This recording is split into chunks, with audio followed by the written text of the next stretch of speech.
కేవీకేకెళ్ళిన ప్రతిసారి ఆఫ్టర్‌నూన్ అన్నం తినేసిన తర్వాత బయటికెళ్ళిపోతామనమాట ఏదైనా తినడానికి. సో, ఈరోజు మాకు పైనాపిల్ దొరికాయి. ఎక్స్‌ట్రాగా పనసకాయ కూడా కోసిస్తారా అని అడుగుతున్నాను నేను. లేదమ్మా టైం పడతది అని చెప్తున్నాడు అంకుల్.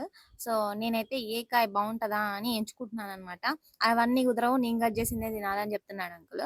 సో, మొత్తానికి అవే తీసుకొని మేమే ఉప్పు, కారం వేసుకొని తింటున్నాము. సో, అలా తింటూ మాట్లాడుకుంటూ ఉన్నామనమాట. అంతా అయిపోయిన తర్వాత అసలేం మాట్లాడినామంటే మాకే గుర్తుండదు. అంతగా మాట్లాడతాము. సో, వైష్ణవి మీకు పైనాపిల్ ఎలా తినాలో నేర్పిస్తా ఉంది. సో, ఇది కేవీకే పక్కనే ఒక అంకుల్ బండి పెట్టుకొని ఉంటారనమాట రోడ్డు మీద మంచిగా. మీకు కావాలంటే ఎళ్లి కొనుక్కోండి. సో, అఫోర్డబుల్ ప్రైజే ఉంటది ఈయన దగ్గర. దాని తర్వాత ఈవినింగ్ మేడం మాతో బాదం కాయలు కొట్టిచ్చింది గైస్. సో, ఆ బాదం కాయలు కొట్టుకొని మీరే కొన్ని తినండి. మాకు కూడా కొన్ని పెట్టండి అని చెప్పింది మంజుల మేడము. సో, మేమేంటంటే కొట్టుకున్నవన్నీ మాకే సరిపోలేదు. ఇంక మేడంకెక్కడ ఇచ్చేది.